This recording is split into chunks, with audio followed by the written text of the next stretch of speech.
Hi friends, இது பேர் வந்து பெரண்டை. இந்த பெரண்டை வந்து மோர் கால்சியம்.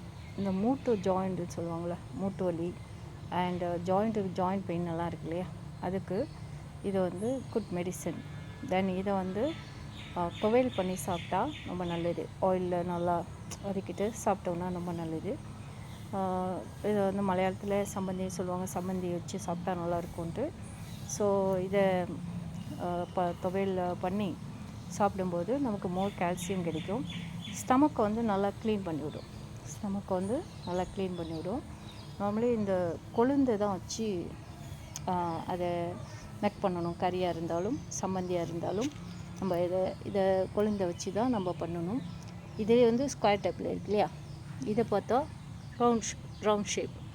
இந்த பிரண்டை வந்து ரவுண்ட் ஷேப்பு. ஸோ இந்த பிரண்டை கிடைக்கிறது வெரி ரேர். ஸோ இந்த பிரண்டை சாப்பிட்டா ரொம்ப நல்லது. ஸோ இந்த அளவுக்கு அரிப்பு இருக்காது.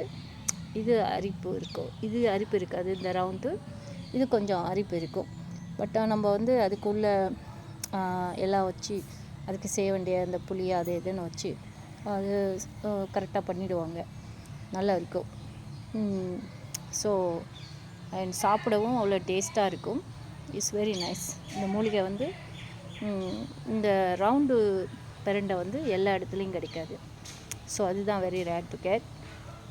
இது வந்து எல்லா இடமும் இருக்கும். வில்லேஜில் எல்லாம் இருக்கும். சிட்டிலையும் ஆல்சோ ஹேவ். ஸோ இதை நம்ம வந்து சாப்பிட்றது உடம்புக்கு ரொம்ப நல்லது. ஜாயிண்ட் பெயின் இருக்காது. தென் இந்த மூட்டு வலியை சொல்லுவாங்களே, இந்த லெக் பெயின் இதெல்லாம் இருக்காது. ஸோ பார்த்து சாப்பிடலாம்.